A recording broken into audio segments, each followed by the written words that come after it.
अस्सलामुअलैकुम बच्चों। आज मैं एमएससी का कोर्स नंबर थ्योरी स्टार्ट करने जा रहा हूँ। नंबर थ्योरी को प्योर मैथमेटिक्स का ये कोर्स है। इसको कहते हैं द क्वीन ऑफ मैथमेटिक्स भी कहा जाता है। नंबर थ्योरी के लिए जो मैं बुक फॉलो करूँगा वो है elementary number theory by David M Burton, 7th edition. मैं इस बुक को फॉलो करूँगा अपने कंप्लीट नोट्स में, अपने कंप्लीट जो भी लेक्चर्स हैं। नंबर थ्योरी है क्या? नंबर थ्योरी को हायर अरिथमेटिक भी कहा जाता है।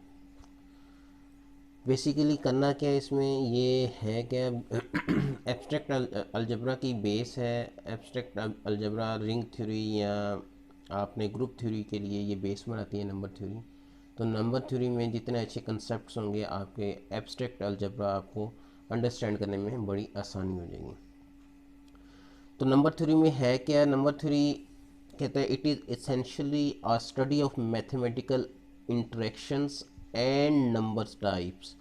So we have a lot of different types of numbers like odds, even, prime numbers, squares, integer, etc. वो कहते हैं number theory takes all these type of numbers and ask question about their relationships and they use formal mathematical proof to answer these questions.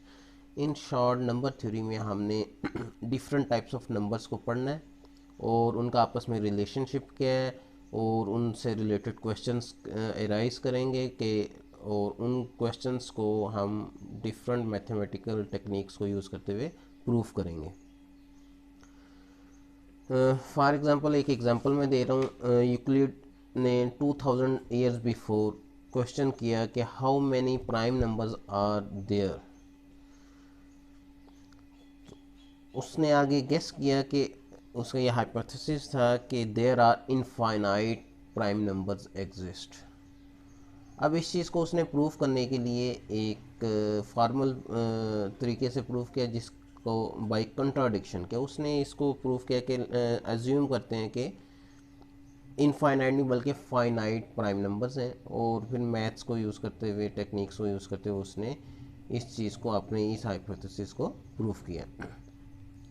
Number theory की अगर आप definition पे आएंगे तो number theory बेटा कहता है ये ब्रांच है प्योर मैथमेटिक्स की जिसका मेन कंसर्न जो है वो स्टडी ऑफ नेचुरल नंबर्स है।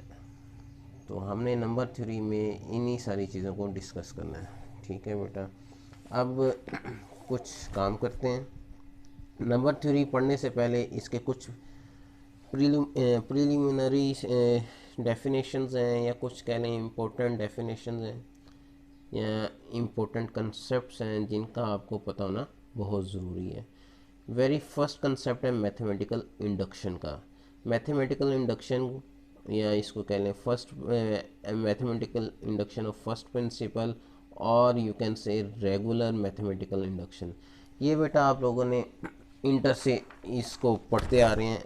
आरएमआई क्या है, यानी रेगुलर मैथमेटिकल इंडक्शन। थोड़ा सा एक रफली मैं आपको आइडिया देता जाता हूँ कि बेसिकली होता क्या है मैथमेटिकल इंडक्शन में। On the basis of general observations specific truths can be identified by reasoning. General observation से आप बहुत सी चीज़ें जो आपको लगता है कि ये ट्रू है उनको आप प्रूफ करते हैं बाय रीजनिंग। ये मैथमेटिकल इंडक्शन में देर आर 3 बेसिक स्टेप्स हैं इन रेगुलर मैथमेटिकल इंडक्शन में। एक है बेस स्टेप, दूसरा है इंडक्शन हाइपोथेसिस और थर्ड वन है इंडक्टिव स्टेप। बेस स्टेप में करना क्या होता है कि आपने जो भी आपको रिजल्ट है वो आपने प्रूफ करना होता है कि वो n is equal to very first value, sometimes 0 होती है, समटाइम्स 1 होती है, समटाइम्स कुछ और इंटीजर दिया होता है 3 4 5। तो वेरी फर्स्ट जो वैल्यू है उसके लिए आपने प्रूफ करना है कि वो मैथमेटिकल इंडक्शन में बेस केस जो है वो जो भी आपकी जिस चीज़ को, जिस ऑब्जर्वेशन को आप प्रूफ करना चाह रहे हैं तो आपने वेरी फर्स्ट वैल्यू के लिए उसको प्रूफ करना है कि वो चीज़ ट्रू है। अगर ये केस ट्रू हो जाता है तो सेकंड स्टेप में हम करते हैं बेटा हम एज्यूम करते हैं इंडक्शन हाइपोथेसिस, यानी हम एक एज्यूम कर लेते हैं। क्या एज्यूम करते हैं कि वो एज्यूम कर लेते हैं कि जो रिजल्ट है वो ट्रू है for n is equal to k। ये वेरी इंपॉर्टेंट चीज़ है। फर्स्ट और सेकंड प्रिंसिपल में डिफरेंस सिर्फ इस हाइपोथेसिस का आना है। फर्स्ट प्रिंसिपल या रेगुलर जो एम आई है वो कहते हैं कि आपने ये एज्यूम करना है कि स्टेटमेंट जो है वो ट्रू है for n is equal to k. इस चीज़ को एज्यूम करके हम स्टेप 3 को प्रूफ कर देते हैं। स्टेप 3 में हमने करना क्या है, we need to prove that the result is true for n is equal to k plus 1। तो ये वेरी इजी से स्टेप्स हैं, ये ऑलरेडी आप कर चुके हुए हैं। इसकी कुछ एग्जांपल्स हैं जो हम आगे जाके करते हैं। आज ही यानी आज ही फर्स्ट लेक्चर में हम इसको कर लेंगे जल्दी से, और उसके बाद हम फिर आगे काम करते हैं। मैथमेटिकल इंडक्शन का एक और प्रिंसिपल है जिसको कहते हैं स्ट्रॉन्ग इंडक्शन और सेकंड प्रिंसिपल ऑफ इंडक्शन।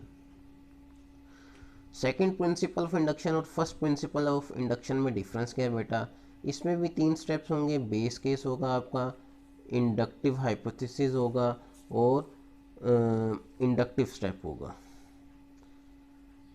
इसको इंडक्टिव कह लें या इंडक्शन कह लें, आपकी अपनी चॉइस है, इंडक्टिव और इंडक्शन हाइपोथेसिस। ठीक हो गया बेटा। डिफरेंस क्या है फर्स्ट और सेकंड में, कहते हैं रेगुलर मैथमेटिकल इंडक्शन में वी एज्यूम करते हैं, इधर मैंने के ले लिया, आप एन भी ले सकते हैं, कि स्टेटमेंट ट्रू है for k is equal to n, या n is equal to k अगर करेंगे तो इधर पी एन आ जाएगा, p n is true for n is equal to k कर लें। अगर आपने इधर के लिख दिया है तो पी के is true for k is equal to N के लिए, ये रेगुलर में आप करते हैं। वाइल वो कहते हैं स्ट्रॉन्ग मैथमेटिकल इंडक्शन क्या कहता है, वो एज्यूम करते हैं, वो ये जो आपका इंडक्शन स्टेप था उसमें हम एज्यूम करते हैं कि स्टेटमेंट ट्रू है किसके लिए, for all k is less than equal to n. This is the main difference, इधर इक्वल साइन है, इधर लेस देन और इक्वल टू है। What does it mean, it means कि हमने ये डायरेक्ट जंप लगाते हैं हम, यानी बेस टाइप के बाद डायरेक्ट जंप लगा देते हैं एन के ऊपर। जबकि स्ट्रॉन्ग मैथमेटिकल इंडक्शन में हम क्या करेंगे, हम कुछ और वैल्यूज़ भी लेंगे, हम डायरेक्ट एन पे जंप नहीं लगाएंगे, बल्कि हम एज्यूम करते हैं कि एन से कुछ, यानी एन से पहले जितनी वैल्यूज़ हैं, फॉर ऑल वैल्यूज़, एन से पहले जितनी वैल्यूज़ हैं उनके लिए भी वो स्टेटमेंट ट्रू है। तो इसको वैसे मैंने एक्सप्लेन करने की कोशिश की है। फॉर एग्जांपल आप रेगुलर मैथमेटिकल इंडक्शन में आपका ये बेस स्टेप है, बेस स्टेप के बाद आप फ़ौरन जंप करते हैं के पे, और के की बेस पे आप प्रूफ कर देते हैं कि वो स्टेटमेंट ट्रू है के प्लस 1 के लिए भी। जबकि S M I stand for strong mathematical induction में करते क्या हैं कि बेस स्टेप के बाद हम प्रूफ करते हैं कि वो 2 के लिए भी ट्रू है, 3, 4, 5, 6 एंड सो ऑन, यानी के और के से पहले वाले नंबर हम ये एज्यूम कर लेते हैं कि वो ऑल वैल्यूज़ के लिए वो बात ट्रू है। जब ये एज्यूम कर लेते हैं तो इसकी बेस पे फिर हम नेक्स्ट वैल्यू को एज्यूम करते हैं कि वो भी, यानी प्रूफ करते हैं, एज्यूम नहीं, प्रूफ करते हैं कि वो के प्लस 1 के लिए भी ट्रू है। तो बेटा बेसिक डिफरेंस आर एम आई और एस एम आई में सिर्फ यही है, इधर एन के इज इक्वल टू एन है, जबकि इधर k is less than equal to n है, यानी ये फॉर ऑल आना है, ये याद रखें।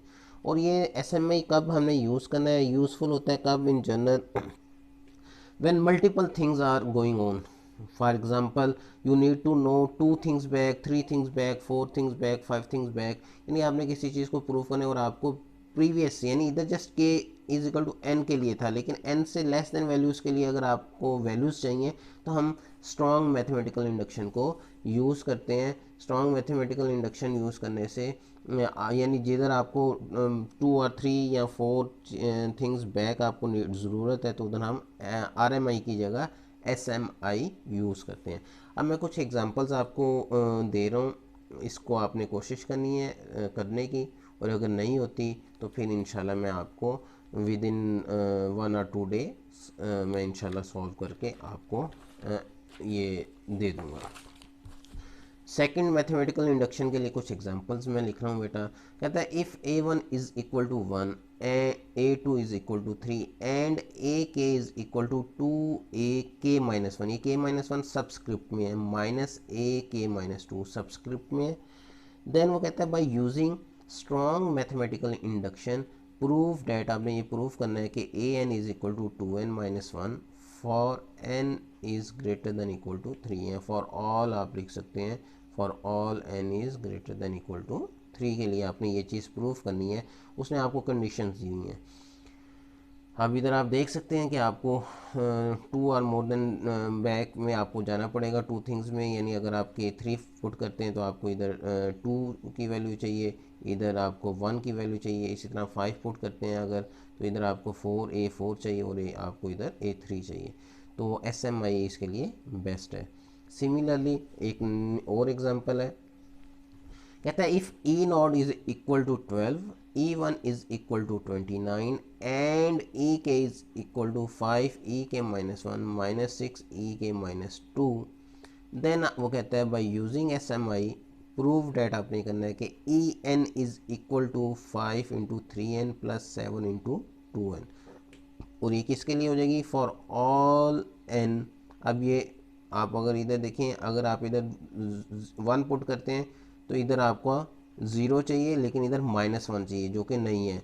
अगर आप इधर 2 पुट करते हैं तो 2 - 1 0, 2 - 1 1। तो for all N is greater than equal to 2 के लिए ये चीज़ आपने प्रूफ करनी है बेटा। ठीक हो गया। अच्छा, उसके बाद एग्जांपल नंबर 3 है। एग्जांपल नंबर 3 में वो कहता है prove that we can make any amount of money with $5 and $7 stamps greater than और इक्वल टू $24। कहते हैं आपने ये प्रूफ करना है कि हम एनी अमाउंट ऑफ वो जो है ना मनी की स्टैम्प्स बना सकते हैं बाय यूजिंग $5 और $7 को। और वो कह रहे हैं कि वो जो भी अमाउंट होगी वो ग्रेटर देन और इक्वल टू होगी $24 से। यानी आपने $7 और $5 से बड़ी यानी को यूज़ करते हुए आपने प्रूव करना है कि वो एनी अमाउंट हम इन दोनों नोट्स को यूज़ करते हुए बना सकते हैं जो कि $24 या इससे अबव कोई भी ऐसी अमाउंट है तो इन दोनों के हेल्प से बनाई जा सकती है। और वो इसी चीज़ को इस तरह भी क्वेश्चन आ सकता है, how many postages can one make by using $5 and $7 stamps. तो बेटा ये आपकी SMI की कुछ एग्जांपल्स हैं, आपने कोशिश करनी है इनको सॉल्व करने की। अगर सॉल्व नहीं होती तो 1 और 2 डेज़ तक मैं इंशाल्लाह ताला आपको अपलोड कर दूंगा ये वीडियो एग्जांपल्स। तो अब इसके साथ आपने फर्स्ट प्रिंसिपल के कुछ क्वेश्चन हैं बर्टन की बुक में, एक्सरसाइज जो फर्स्ट है उसके कुछ क्वेश्चन हैं वो भी आपने करने हैं 1.1 में। तो अभी तक आज के लिए इतना ही, और इंशाल्लाह 2 दिन तक मैं आपको 1.1 और 1.2 के क्वेश्चन डिटेल से करके इंशाल्लाह अपलोड कर दूंगा। तब तक खुश रहें, अल्लाह हाफिज़। कुछ क्वेश्चंस आपको मैं दे रहा हूँ कि आपने रेगुलर मैथमेटिकल इंडक्शन यानी first principle of mathematical induction को यूज़ करते हुए ये क्वेश्चंस को आपने सॉल्व करना है। वेरी फर्स्ट क्वेश्चन है 1 का square plus 2 square plus 3 square plus so on plus n square is equal to n into 2n plus 1 into n plus 1 over 6 for all n is equal to for all n is greater than और equal to 1 के लिए ये चीज़ आपने proof करनी है बेटा। ठीक हो गया।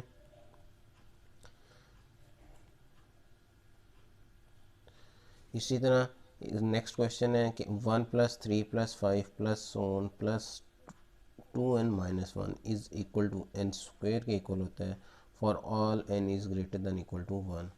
क्वेश्चन 3 है 1 × 2 + 2 × 3 + 3 × 4 + so on plus n × n + 1 is equal to n × n + 1 × n + 2 over 3। Question number 4 है 1³ + 2³ + 3³ + so on plus n³ is equal to n × n + 1 over 2 का whole square for all n should be greater than equal to 1। इधर भी आपके लिए for all n is greater than equal to 1 है, इसके लिए भी। क्वेश्चन नंबर 5 भी इसी तरह है 1 + 2 + 3 + so on plus n is equal to n × n + 1/2 for all n is greater than equal to 1। तो बेटा ये बेसिक क्वेश्चंस हैं मैथमेटिकल इंडक्शन RMI के, और ये जो बुक मैंने आपको मेंशन किया उस बुक की 1.1 के फर्स्ट एक्सरसाइज है, यानी फर्स्ट एक्सरसाइज का फर्स्ट क्वेश्चन है। उसके 5 पार्ट्स आपको मैंने क्वेश्चन सॉल्व करने के लिए दिए हैं, इसको सॉल्व करें।